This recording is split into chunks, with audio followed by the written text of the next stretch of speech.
The Florida Gators are off to a good start in recruiting. Or are they? Locked On presents The Portal, the daily podcast covering college football recruiting and everything NIL. Part of the Locked On Podcast Network. Your team every day.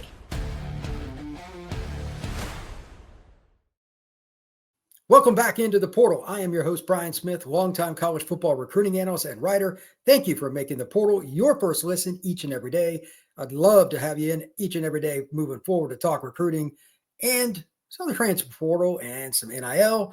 And today, all of that comes together with our guy, Brandon Olsen from Locked On Gators, who just loves talking about recruiting right now for the Gators. It's really hard to decipher. There's no nice way to say this. I start to think they're going to get the momentum, then I don't.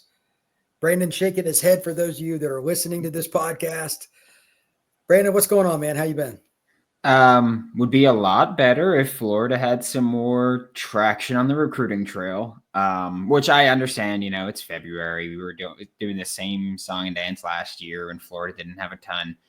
But this is also a thing where when Scott Strickland put out that statement that, hey, Billy Napier's not getting fired, he's going to be our coach in 2025 again, that I kind of called it, for 2025. That's great. It helps you get some commits for that 2025 class, but everybody and their mother and father who, parents are very involved in recruiting at this point. Everybody is going to know that Billy Napier made it through 2024 by the skin of his teeth. And if your biggest concern for the 2025 recruiting class was, I don't know if Billy Napier is going to have a job next year, that's going to be a concern for 2026 as well. Like that was the thing. We heard it with the 2024 class, Jameer Grimsley. He was the one that publicly, he was like, yeah, I went to Alabama because I thought they'd have more coach stability. And then Nick Saban retired, but him saying coach stability kind of implies, I don't know if Billy Napier is going to be there long-term. And then 2025 class was bad. Scott Strickland's statement saves the 2025 class.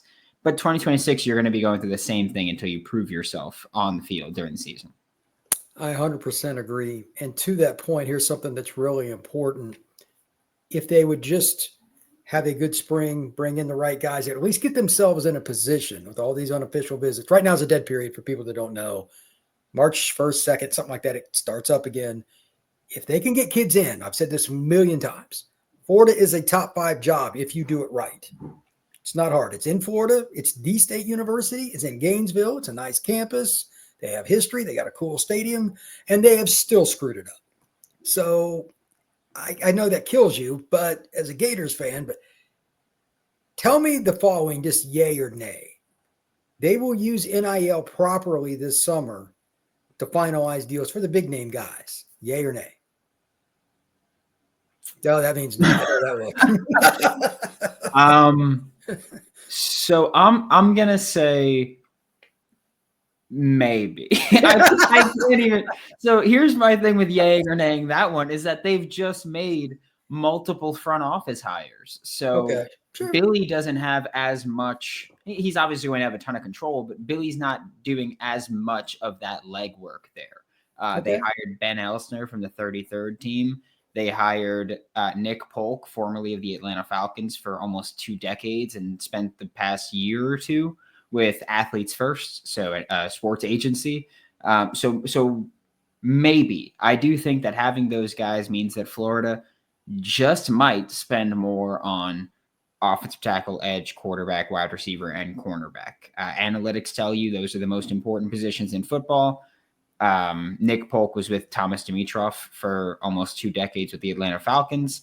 That was a very important priority for Thomas Dimitroff. So I would think that working in that mindset and mentality for 2 decades would give you that similar mindset and mentality. So if Florida looks at some of these guys like Emmanuel Iheanacho, maybe you spend on those premium positions to get those guys locked in, because I do think that the front office is really going to start hammering those spots.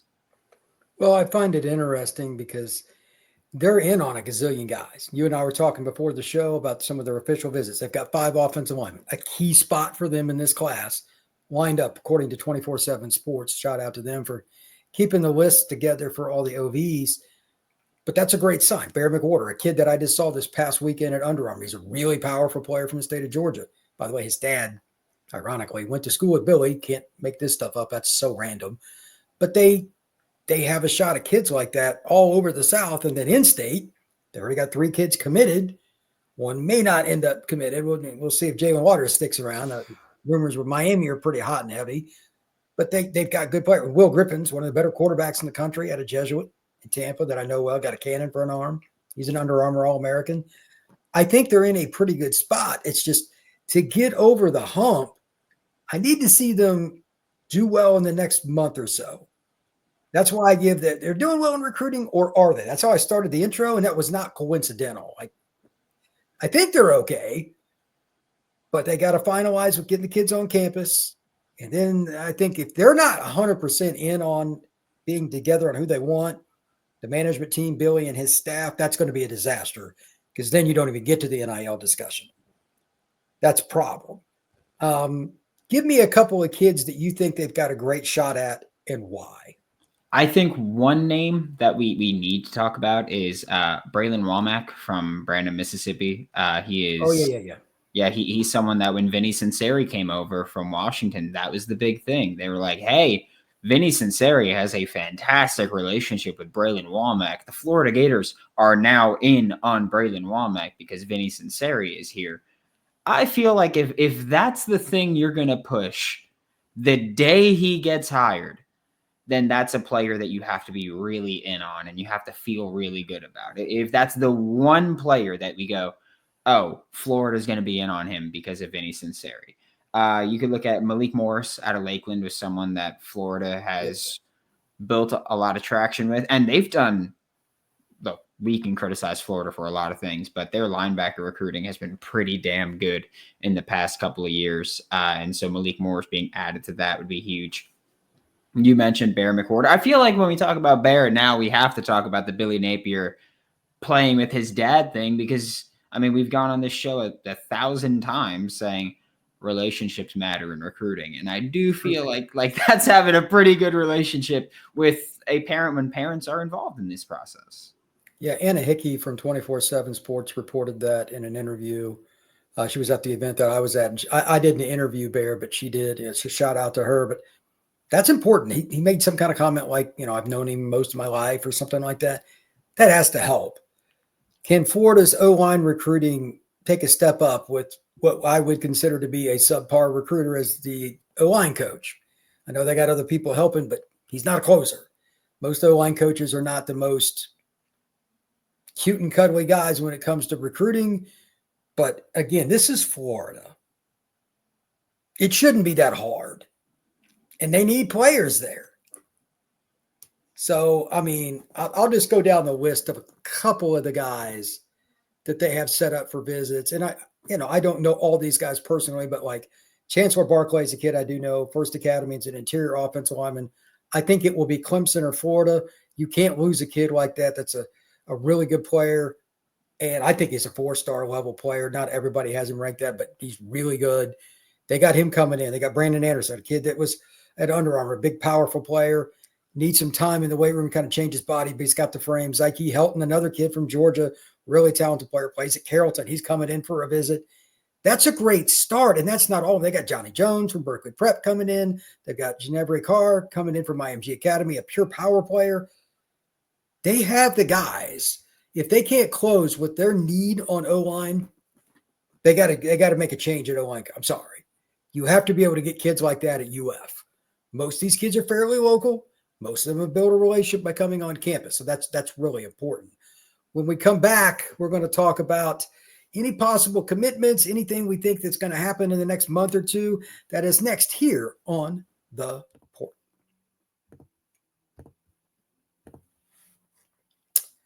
After the holiday hustle, there's nothing like giving your home a little TLC. I always find that decluttering and refreshing my space helps me get back into a routine.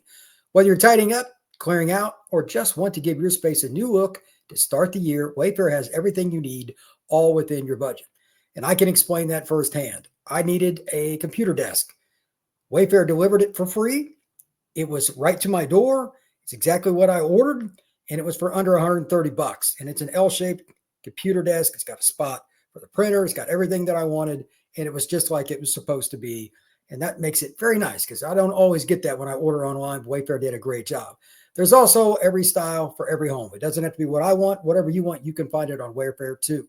Give your home the refresh it needs with Wayfair. Head to wayfair.com right now. That's wayfair.com. Wayfair, every style, every home.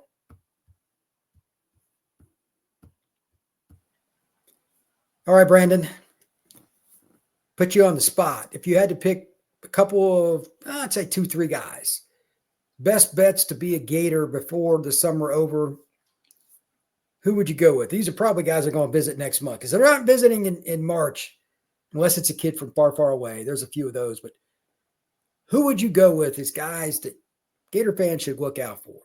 I think Caden Hall's one. They've got of his official visits set up. Florida's got the first one, which I do feel like is usually good sign, pretty good sign for an eventual commitment. Camden Jensen, the tight end from Colorado. Not sure what that whole process is going to be like because he, blue chip tight end, but national where his offers are and his final 10.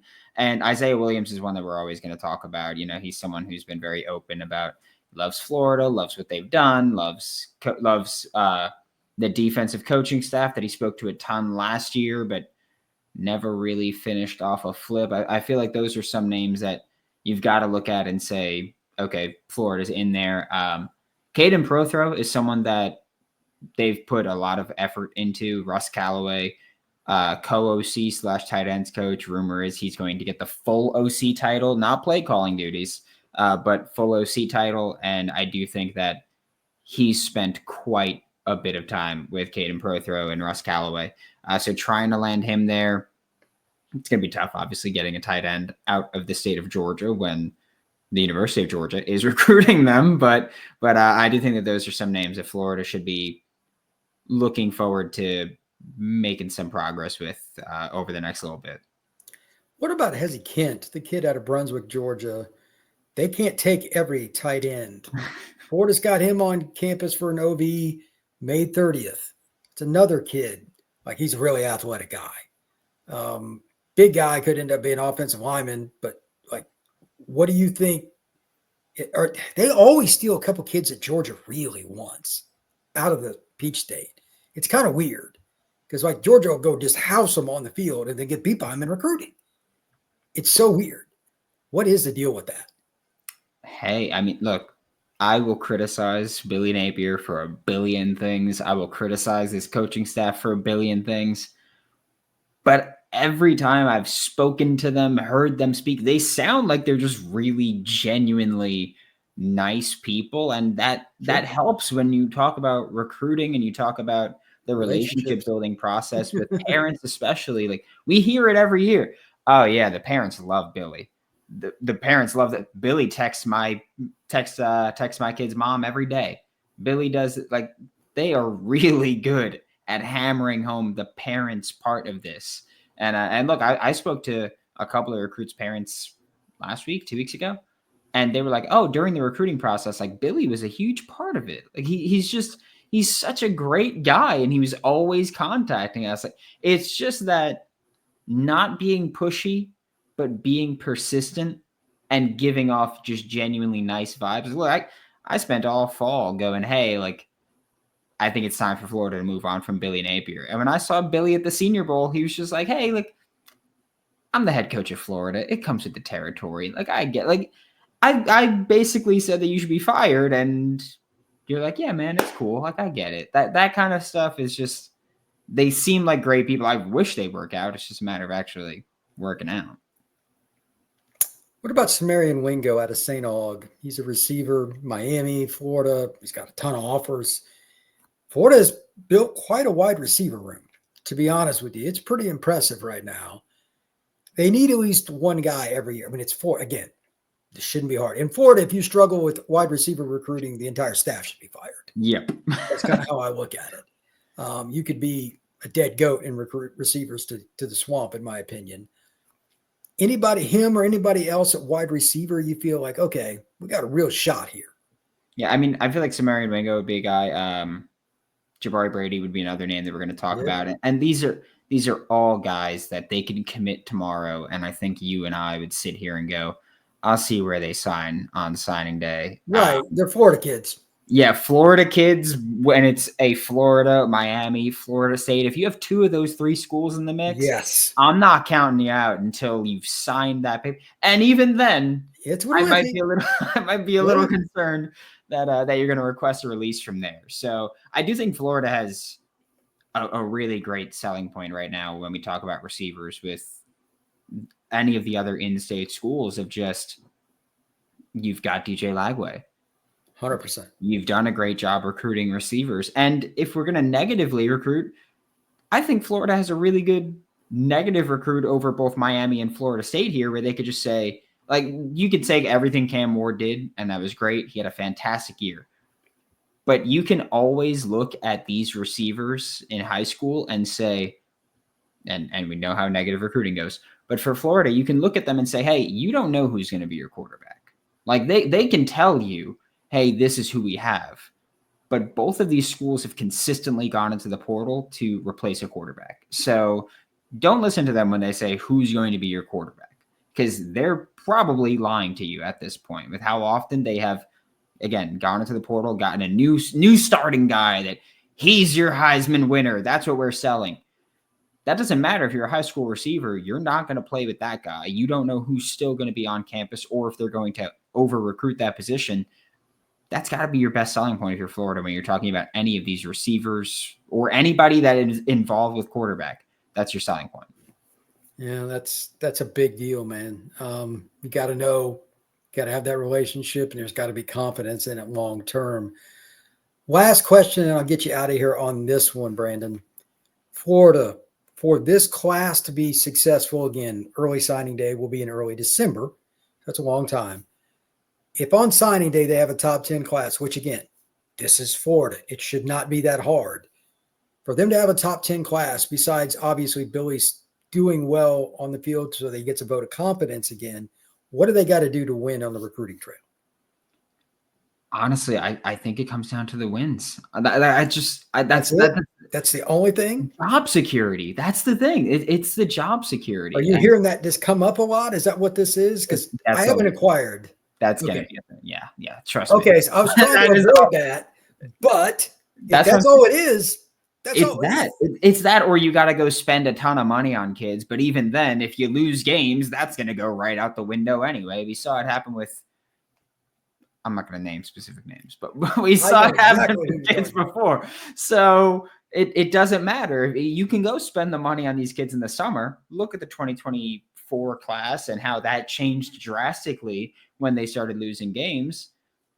Like, yeah, you can get more involved with the kids that are more NIL oriented, but if you don't win games, it's not going to matter at all. It's so wild how a school like Florida's in this spot.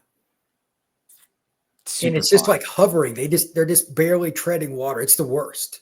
Yeah, they're in a rough situation. I think they've got a fantastic roster. I just have no confidence in the coaching staff to actually win game in, game out, and do that. It's just. Who do the Gators open up with this fall? They get Long Island University. They started. So they got their first.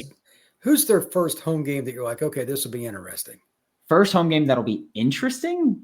I mean, no, they're on the road against LSU. That'll be. Well, that's important. That'll be one hell of a game. That is their first Power 4 opponent. So their first home game that's interesting isn't until Texas, week 7.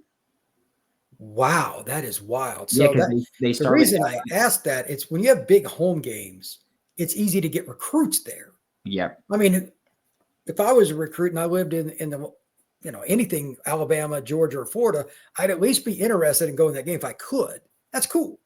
But gosh, week 7, you would hope you'd have that in week 1 or 2, so you can get the kid like that could work against them in the end. Yeah, they've got LIU, then South Florida, then they're on the road for LSU, Miami, and then bye week, and then Texas. So week 6. So it's still October though. That's like early October. Yeah, it's October 4th. October 4th. Okay, well, we'll see how that goes. Brandon, where can everybody find your work?